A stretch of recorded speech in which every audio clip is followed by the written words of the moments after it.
রাত তখন 1:00টা বাজে। খাওয়া দাওয়া সেরে বিছানাকে এসেছি। বিছানাতে শুয়ে মোবাইলে ফেসবুক খুললাম।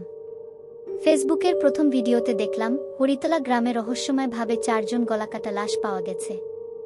রাতে খবরটা শুনে কেমন বুক ধক ধক বেড়ে গেল। তারপর মোবাইল বন্ধ করে দিলাম।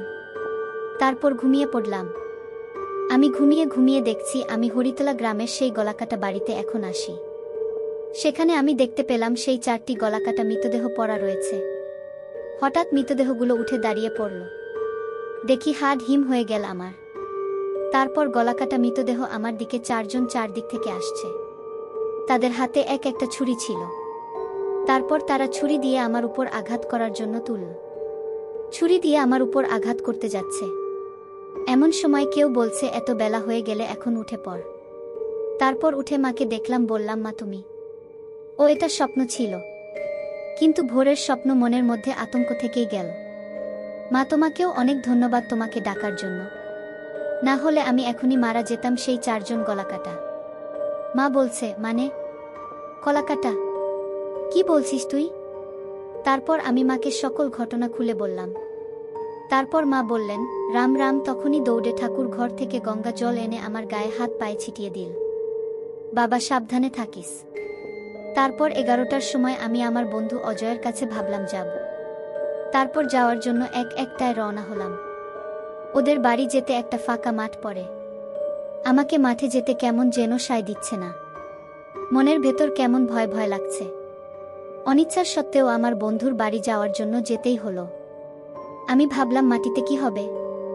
তারপর মাঠের মাঝখানে আমি গেলাম। মাঝখানে গেলাম, যা দেখলাম তা আমি কল্পনাও করতে পারিনি।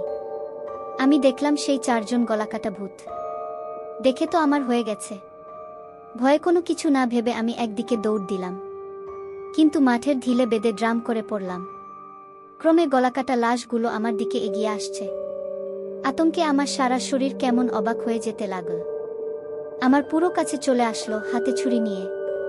তারপর তারা ছুরি নিয়ে আমাকে মারতে গেল। এমন সময় আমার পেছনে কেউ একজন হাত দিল। তখনই আমি পেছনে তাকালাম, দেখলাম অজয়। আমি বললাম, ভাই আমার বাঁচা, আমাকে ওরা মেরে ফেলবে। কে? কই? তুই কার কথা বলছিস? আমি তাকিয়ে দেখি সেখানে কেউ ছিল না।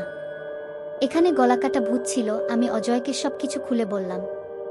অজয় বল, এই সব সত্যিই তোর সাথে ঘটেছে? অজয় আমাকে ওদের বাড়িতে নিয়ে গেল। অজয়ের বাবা ঝাড়পোছ করে। ওর বাবাকে সব বললাম। তিনি বললেন, আমি এখন ঠাকুরের ধুলি দিয়ে দিচ্ছি। তোমাকে ভালো সাধু বাবার কাছে নিয়ে যেতে হবে।